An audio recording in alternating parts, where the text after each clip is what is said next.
morning, Jackson. Good morning. Good morning. Thank you for joining Michael and I on the Deconstruction podcast.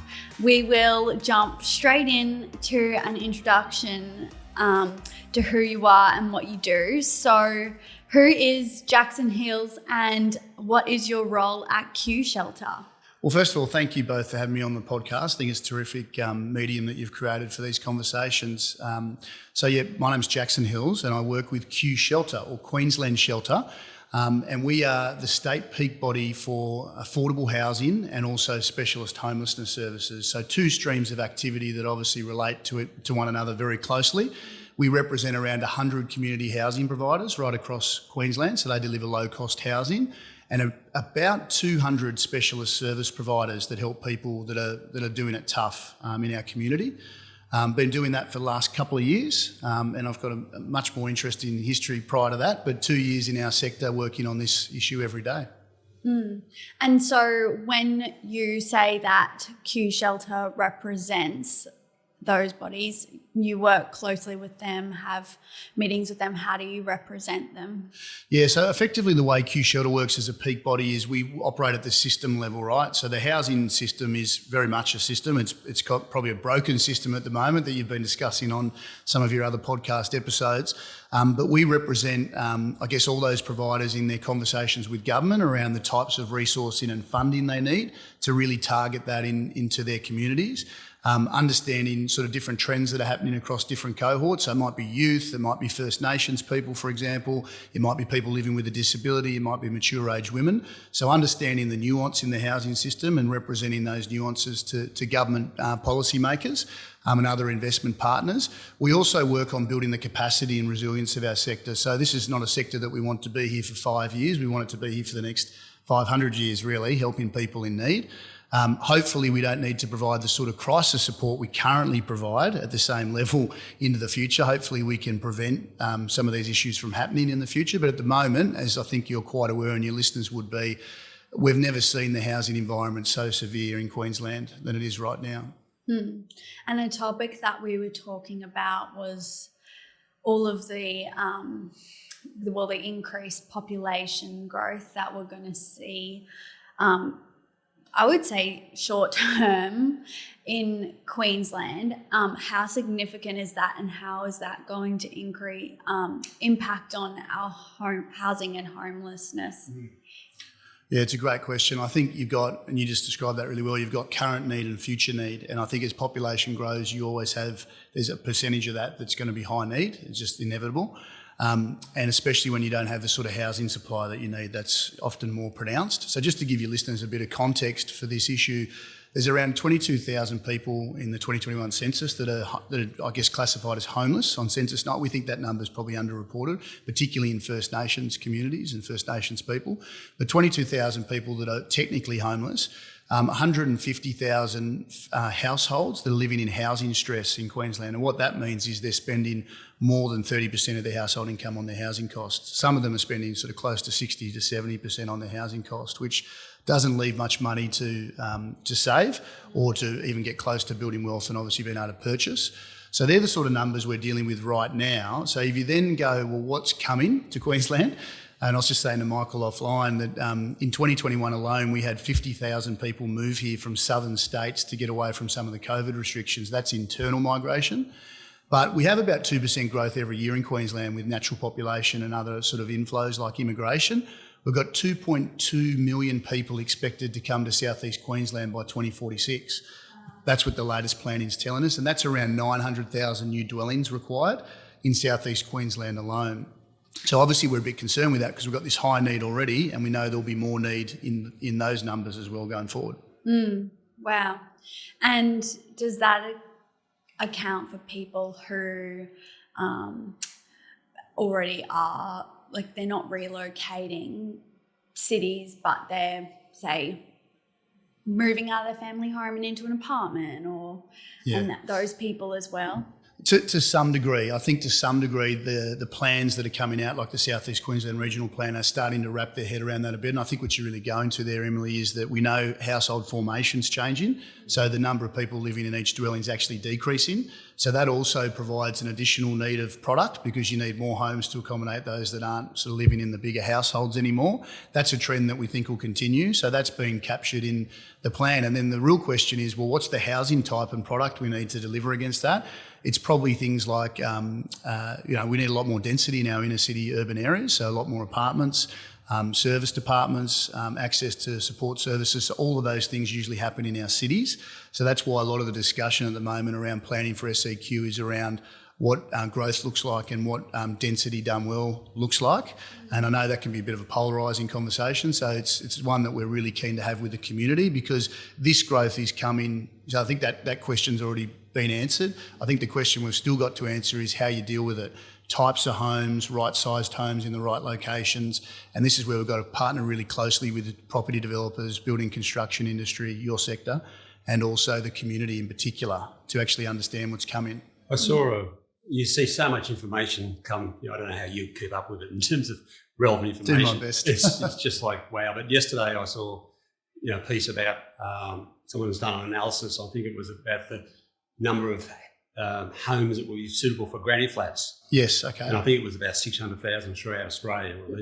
So they're the sorts of conversations, bit by bit, sort of, that are going to be had in terms of, because that's, in some sort of way, part of the solution, because there's not one silver bullet. There's correct me if I'm wrong, it's going to have to be a whole lot of little stuff done better. Yeah, agreed, Michael. I was wondering how long it would take us to get to that comment. There's no silver bullet, I don't think. There's a whole range of different interdependencies and different activities and interventions required. I really like the move around secondary dwellings or auxiliary dwellings. It's not new to Australian culture, like to have a granny flat in the backyard, but I think to have a consistent approach is a bit new. So Queensland made some changes late last year where they sort of developed a universal approach to secondary dwellings. And I think, even though we know that there were a lot of those and a lot of people living in those, they were often family members or extended family members, to actually be able to bring that stock now into the private market and be able to let it and bring, formally bring new stock into the market. This is a form of infill, and it's one that we really support. We know there's some planning challenges with that too, so councils really need to wrap their head around number of cars on the street, do we have the right services, wastewater, and everything else. But aside, and that can be dealt with good planning. But we do think that's one of many solutions, as you touched on. So if we wind it back a little bit, and before you said that housing stress is more than 30% of your gross income being spent on your rent and where you live. Yep. And I'm even going to bring it further back than that because I'm getting ahead of my own question. What is the difference between social and affordable housing? And then how does QShelter propose to define affordable housing? Yeah, it's another one I thought that would come up today. We've just had the National Housing Conference actually in Brisbane recently, and there's been a lot of discussion around this. Definitions are important. Some people get a little bit over this conversation, but I think it's critical to nail, because investment flows from it, policy change flows from it, and we need to make sure that investment is going into the right areas. So that's why it's so important. Just to go back to your first question, and this is really important for people to understand, social housing and affordable housing are two different things, so they're two different products. The easiest way to understand social housing is every state and territory has a public housing or social housing wait list, or public and social housing stock that people live in, if they meet a certain criteria. So every state has a criteria for that. It will have a whole bunch of different, it's slightly different in each state and territory, but if you qualify for that, you can access social housing. Now that's housing that's predominantly or always built by government, state government, through federal funding contributions as well. And sometimes it's managed by the state government. They manage the tenancies. In other cases, the community housing providers, that industry, will manage the tenancy.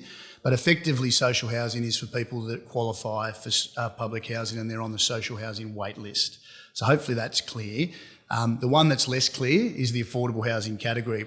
And I think what happens here is if you look at housing type on a continuum, you've really got crisis and emergency accommodation first, so people who need a roof over their head tonight, nowhere to go, they might be fleeing domestic and family violence and a whole bunch of other different challenges. That's crisis accommodation. Need a room tonight, for the next week, for the next 10 days, etc. The next one up from that is transitional housing. So again, sort of temporary, but something I might have for the next 3 months. And then you're moving into social housing, which is a bit more permanent. Some people might have to live in social housing for the rest of their life. They might never be able to get back to employment and things like that. The next category up from that is what we call in our sector affordable housing, with a capital A and a capital H. And the reason I say that is we see it as a product type. And that product type, to go to your point on definition, would link to the bottom 40% of incomes on the income distribution. So the income distribution in Australia is 5 quintiles. The bottom 2 quintiles make up 40%. And affordable housing is trying to deliver subsidised housing for those people. So those people that are spending more than 30% of their household income, that's affordable housing to us. Housing affordability is a totally different thing and still incredibly important, because if there's not good affordability across the rest of the housing options, it just knocks more people down into disadvantage. And that group I just spoke about gets bigger and bigger and bigger.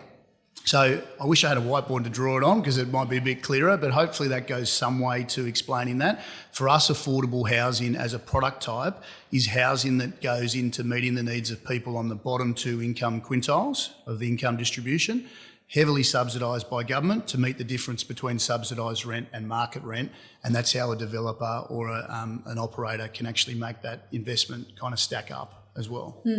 No, that's a really clear definition, and I think probably until this year, I didn't, maybe not even like a few months ago, I didn't understand the difference between the 2 different product types. Yeah, sure. When there was a lot of conversation about what is build to rent, I didn't know how that even came in, could possibly link up with that.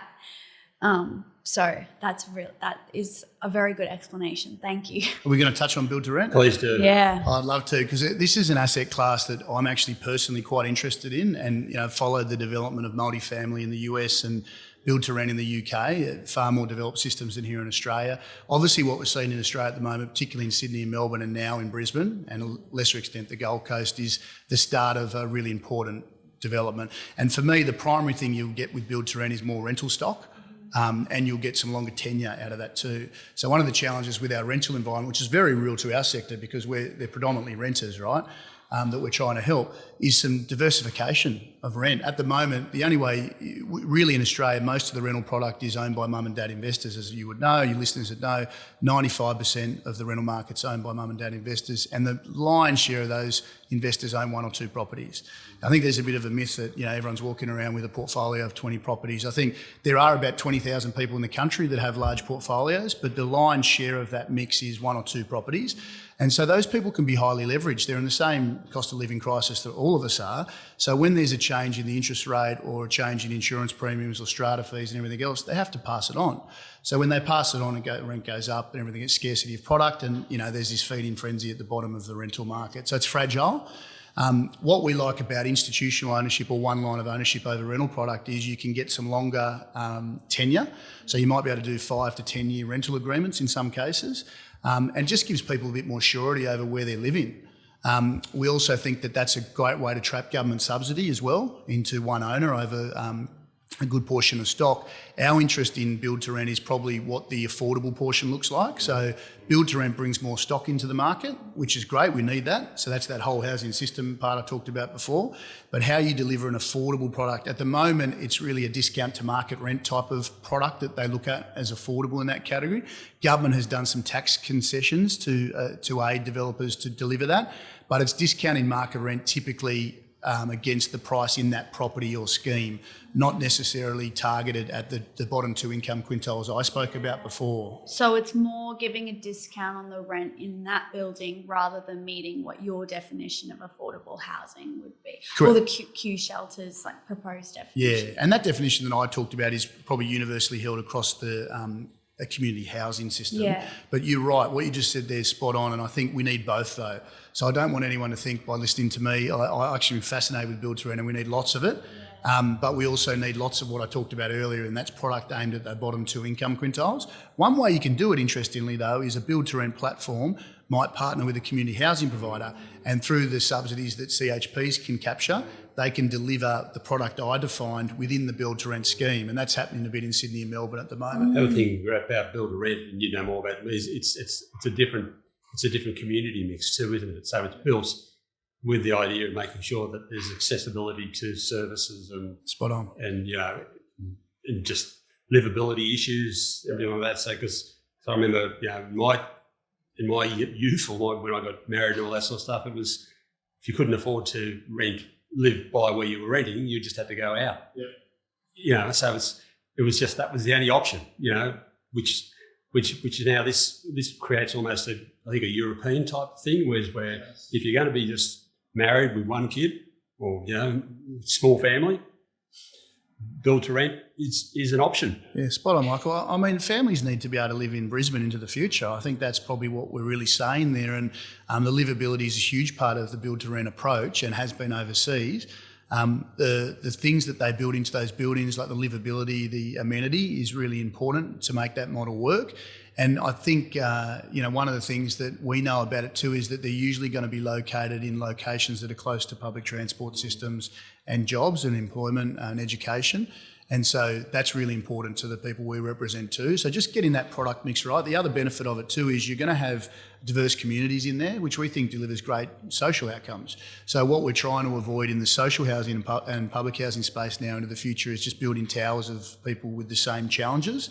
And that was a really traditional sort of maybe an old school way of delivering social housing, maybe a bit of a cheaper way of delivering it in the past. Moving forward, we really try and have what we call mixed tenure models, where you strike the right balance of maybe some public housing, affordable housing and at-market housing in the same environment. And it creates some great mentorship, some great community of working together and bringing people along and aspiration and all those great sort of qualities in those mixed tenure developments. That's what I was going to ask you actually, is whether you would see more of just the one block or whether you'd see them combined with normal. So that's interesting. Just something popped in the head. Sure. Where does the NDIS housing requirements or for fit in? Is it social? Yeah. Is it affordable? Is it because I know there's some providers out there that build housing predominantly for NDIS yes, people. There are. Where's the NDIS whole thing fit in? It's a really good question. We see it as an opportunity in a way to really deliver that mixed type of community I spoke about. There are providers that just develop for NDIS product. There's also community housing providers that develop specialist disability accommodation or SDA, as well as social and affordable housing, and deliver both in the same precinct. There's obviously quite a lot of funding attached to the NDIS model as well, which is attractive to some of the developers and builders and also operators. So I think there's ways of cross-subsidising and bringing mixed tenure together to make these developments really stack nicely over time. And I think there's great benefit in having some people that are, in a tough part of their life, living with some people that have got things back on track, living with some people that are doing really well, and, the rub-off and great community sort of feel that you can create around that. I think there's also a conversation to have with the community about what that looks like, because some cohorts might not work in some locations too, just naturally. So one of the great things about working with community housing is they understand their tenants really well. And so in some locations, mature age women cohort might work better than some youth. And in other cases, youth and families might be better in some location than older people. Disability, First Nations people, a whole bunch of different things. I think it can be place-based and location-specific, and you just got to right-size it based on the need as well, because each community has different needs and challenges. If you look at everything from a global perspective, there'd have to be some better opportunities to spend money better, if I'm making sense to you, rather than just NDIS looking at their silo and everybody else looking at their own silos. If you just take a step back, it's housing. Yeah. It's how you do it, how you design it, how it's interwoven.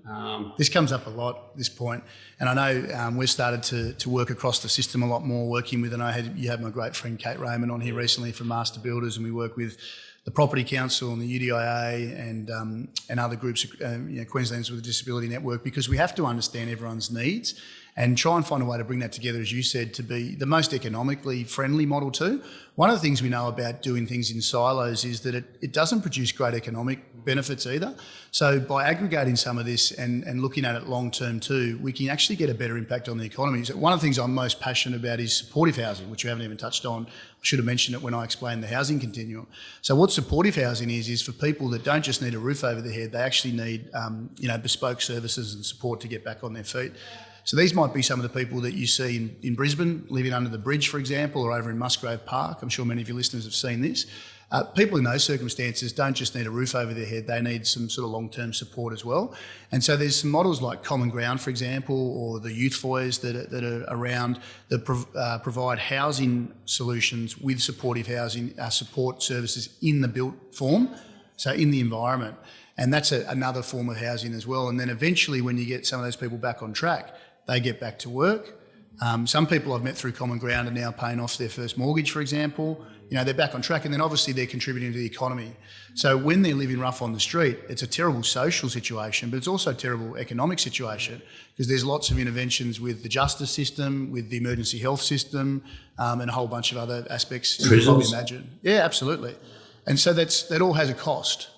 So delivering better housing across the board actually has an economic outcome as well as a social outcome.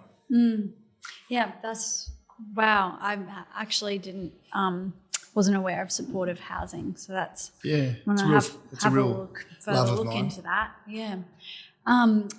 So QShelter published on their website their submission to the South East Queensland Regional Plan update in September. Yep. One of the topics that was in there spoke about the unintended consequences for housing and homelessness, which will stem from the 2032 Olympics and the mega event. Yeah. Can you speak to what those are and how we might be able to combat that? Yeah, absolutely. I would love to.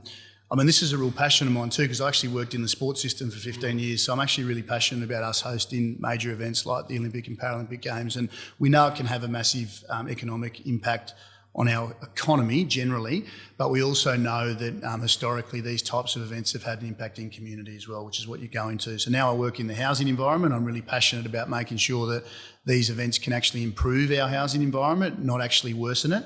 So that's our starting point. So will we worsen the housing environment by hosting the games, or will we improve it? That's the way I kind of like to start the conversation. We've still got 9 years to plan. You don't always get that much time. So we've still got plenty of time to look at housing supply, and planning, and also how we manage gentrification, which will inevitably happen with this as well. And we saw that with World Expo back in '88 and the changes to Brisbane. A lot of the boarding houses were closed down and people were moved out of town, and some more density products came in for different kind of cohorts. And I don't think we managed that process terribly well. I think people have reflected on that since, and there's a lot we've learnt. So we just need to apply some of those learnings to what the new Brisbane will look like. It's going to be an incredible Brisbane, South East Queensland, I reckon, after hosting the Games. Lots of great infrastructure, lots of great facilities and everything else. But we don't want to lose sight of the community, and particularly those that are struggling already right now. So some of the things that we've put to government through our Go for Gold submission, which was specifically around that NSEQ Queensland Regional Plan, is what's the type of, how are we going to protect social and affordable housing as the speculation occurs in the property market? How is government going to have the assets it needs in Brisbane to deal with that future need we spoke about in the future?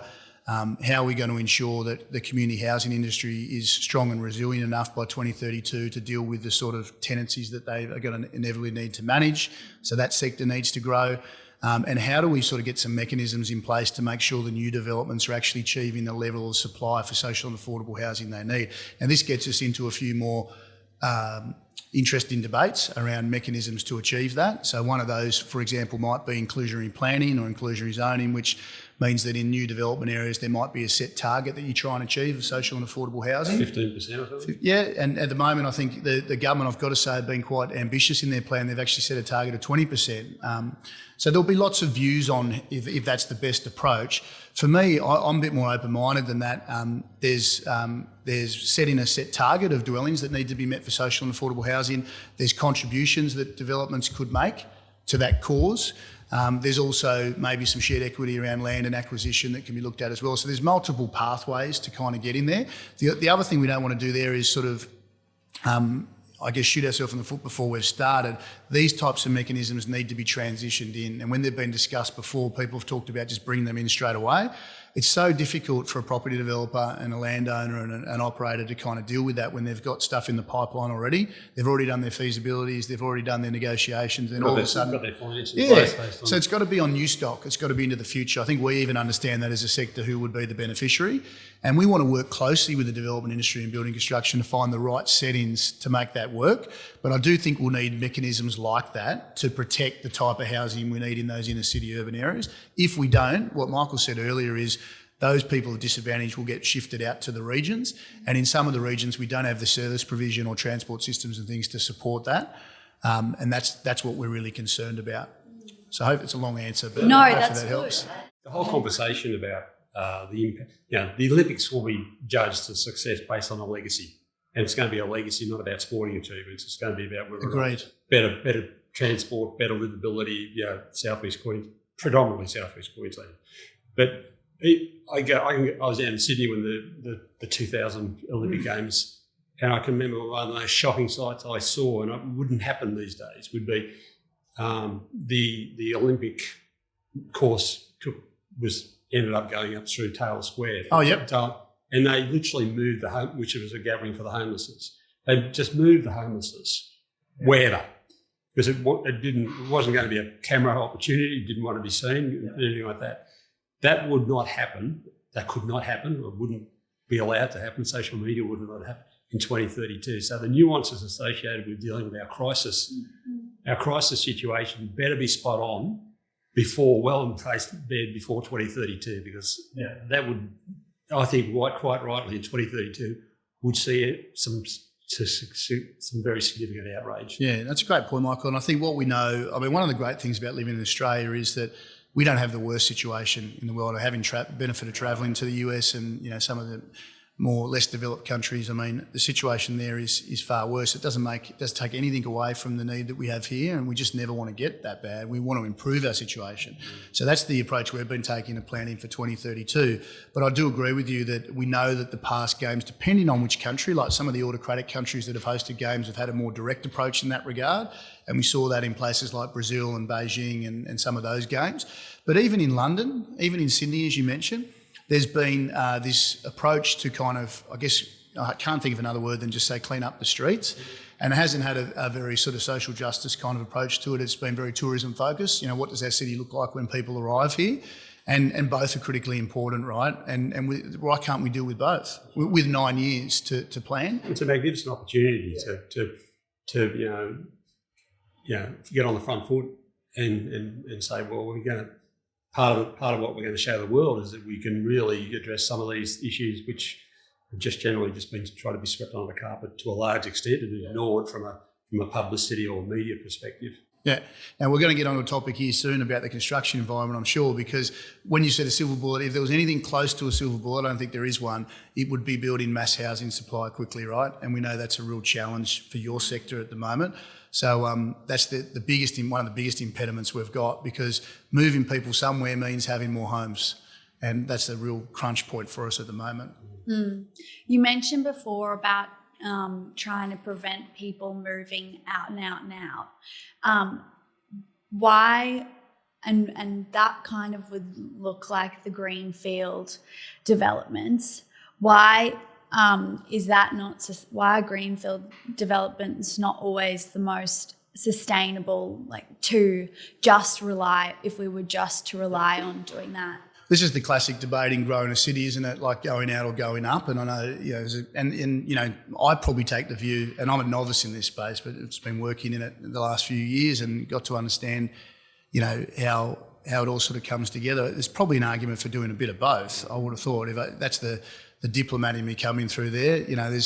We need to do both. I think to your question though about the greenfields development, I think what's happened sometimes in that conversation is that if we're looking at that as a solution for those bottom 2 income quintiles that I talked about, it might mean that they're a long way from where their low cost job is, for example. So they're having to get right across town on the train that might cost them $16 both ways to get there and back, or they're going to fill up the car 2 or 3 times to get there, and all of a sudden the small amount of money they had left has been eaten up in travelling across town to work, or to get their kids to school in another location, or to access the services they need that haven't been built in those locations yet, because as we know, often it's the housing that goes in first before some of the other service provision.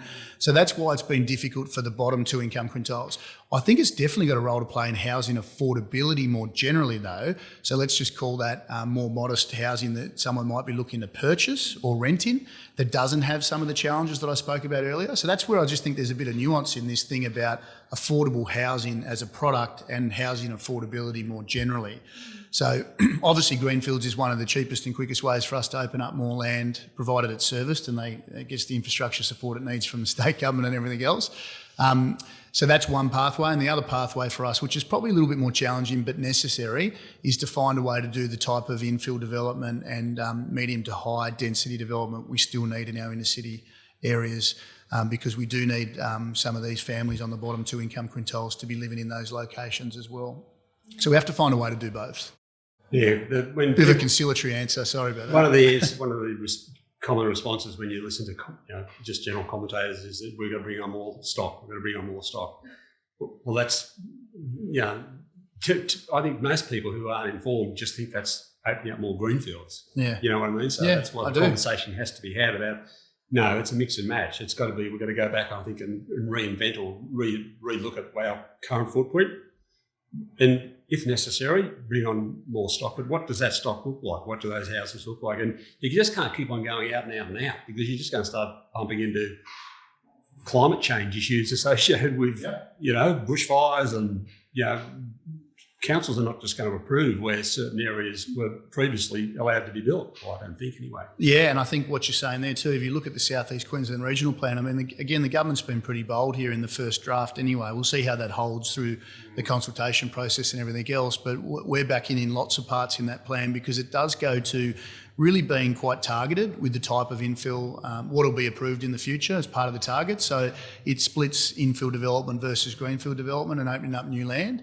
And there's just certain parts of some of the jurisdictions that the councils have that just will never be residential anyway. So there's no point of us even kind of focusing on that for some of the reasons that you mentioned. So we think the government's been pretty bold with directing the councils to kind of consider what type of infill development they can do. There's still lots of choice in that conversation to be had though. I just want to make that case, and that includes talking to the community about what type of housing that is, what it looks like, what the different options are.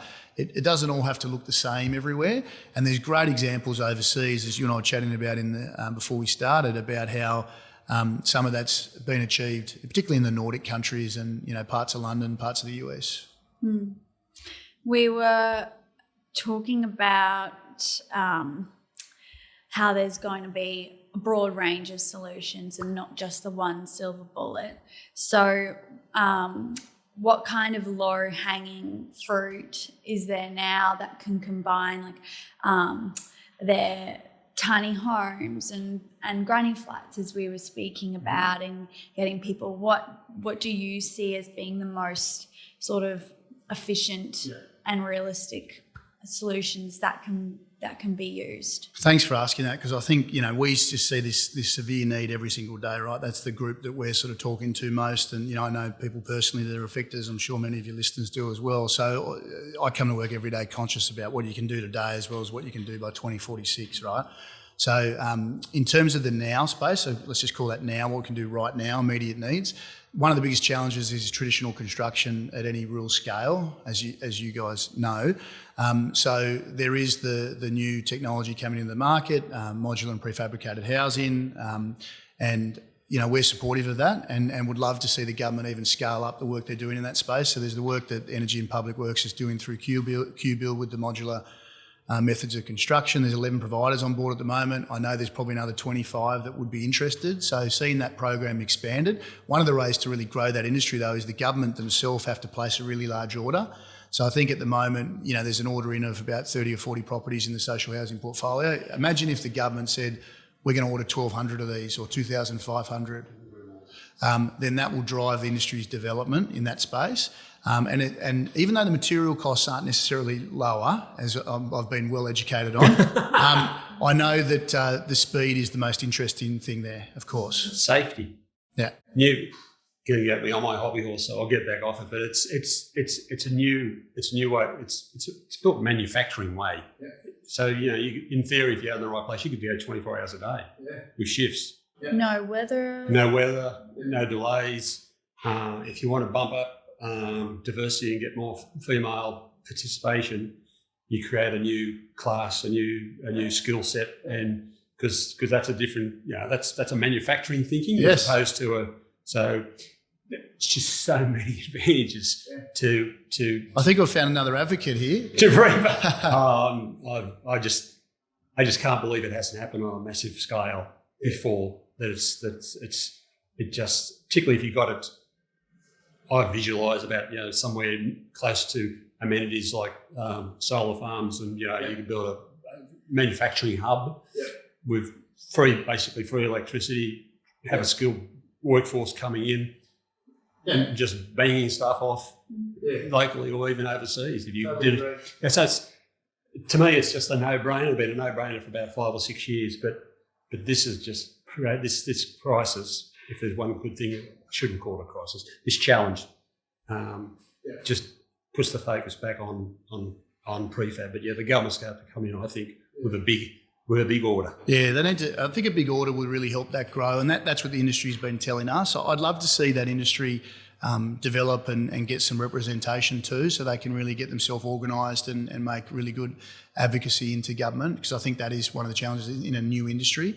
And I know Master Builders having a look at that, and there's Prefab Australia and a few of the others, but we've been actively involved in that. And I think the other thing, just to say to your listeners before I move on to a couple, because there are a few other things you can do now as well, but this is probably one of the most interesting because it's built form. Some of the other things are kind of like subsidies and support, and I'll touch on those. So, we'd love to see a big order placed from the government to really drive that industry's development. A few other things that would help right now, though. So if you think of past policy interventions that governments have taken that have had an impact, one of them you can't go past is the National Rental Affordability Scheme. I'm sure you're aware of it. There were 32,000 people given rental subsidies across the country that went for about 10 years. 12,500 of those were in Queensland. So we had the biggest subscription to that program. Developers got rewarded by building product to deliver in this space, and they got the gap met between discount to and market rent. So that helped underwrite their development over a period of time. But there was no real dismount put in place for the program. So when it got to the end of the 10 years, people would then spill out of those properties, and the properties then flick back to a market rental product. There's no transition. No transition really, and a property or investor just can't afford to pick up the difference. It's unsustainable. So that's where I said earlier, it's always going to require a subsidy.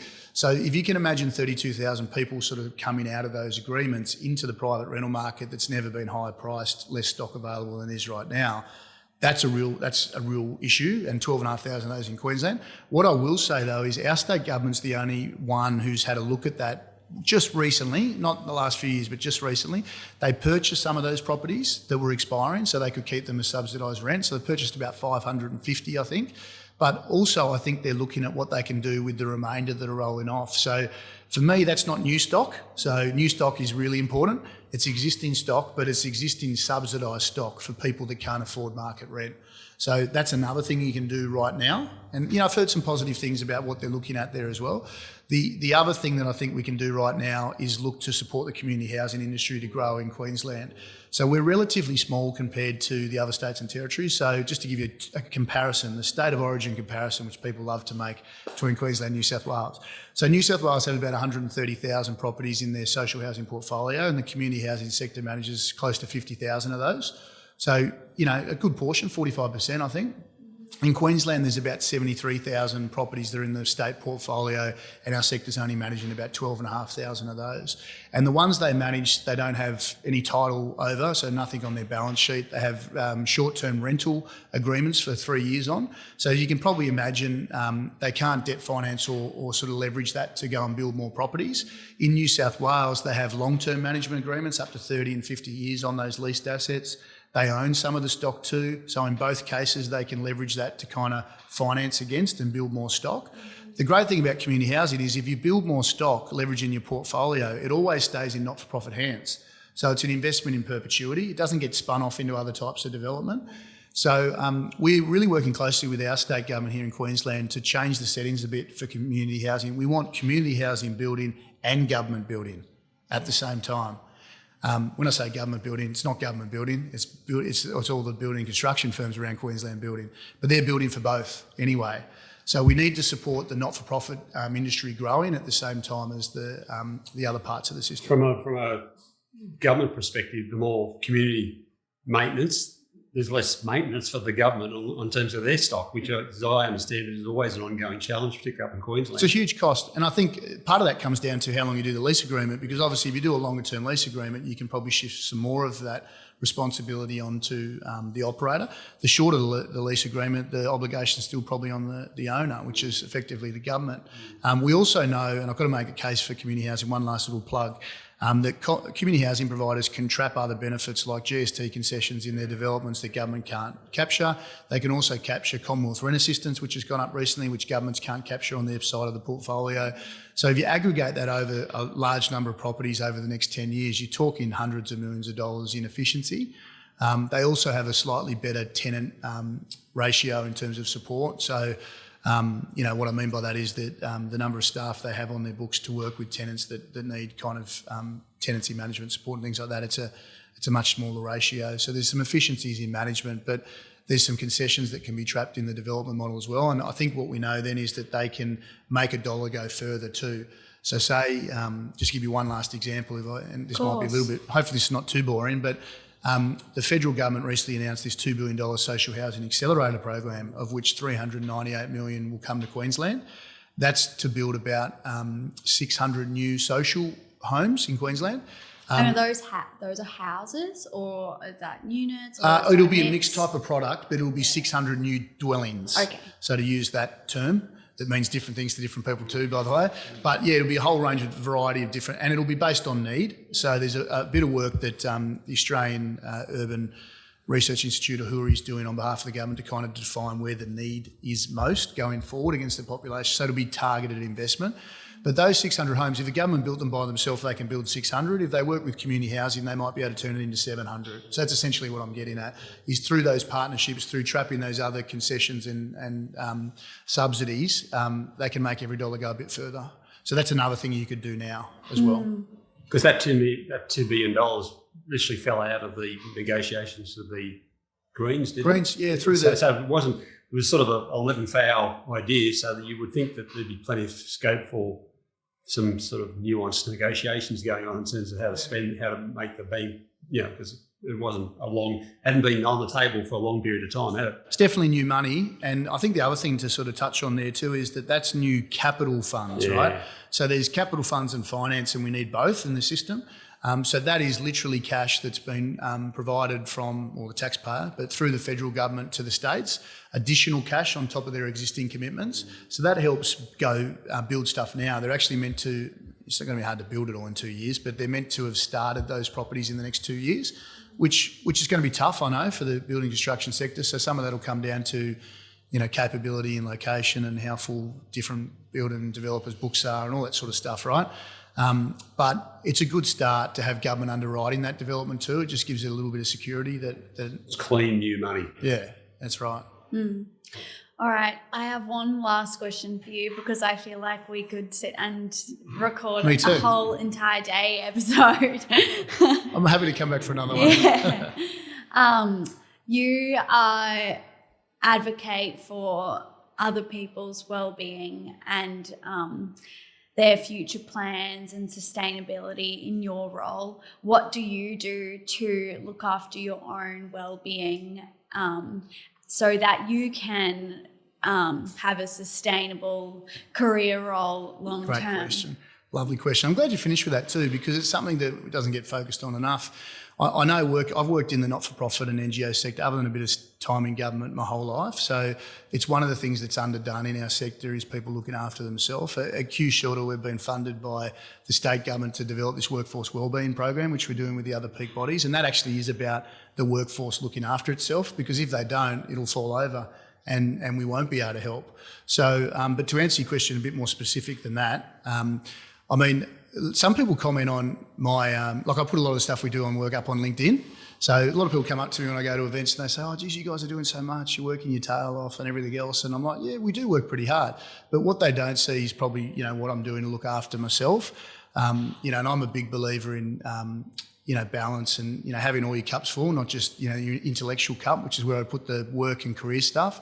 I've got a great family, young daughter. I spend oodles of time with them. I've got flexibility in my workplace where I can leave Brisbane early to get home to spend time with the family.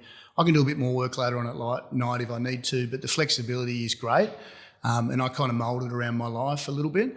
I spent 15 years working in sports. I'm still really passionate about my physical health. I could probably be doing a little bit more there.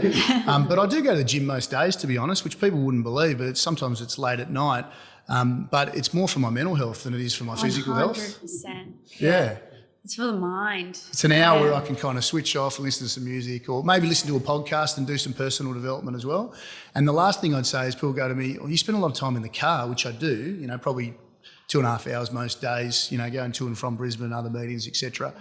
But that's a lot of time to kind of do some reflection and also some personal development. So I listen to it. It's how I learned so much about this industry, for example. I was able to listen to a lot of podcasts of what the transformation's been like in the US and the UK and other places. And I also do an oodles amount of phone calls as well while I'm in the car. But you make your 24 hours work for you, don't you? Everyone's a bit different. But I think it's a great question. Yeah. Oh, it's a great answer.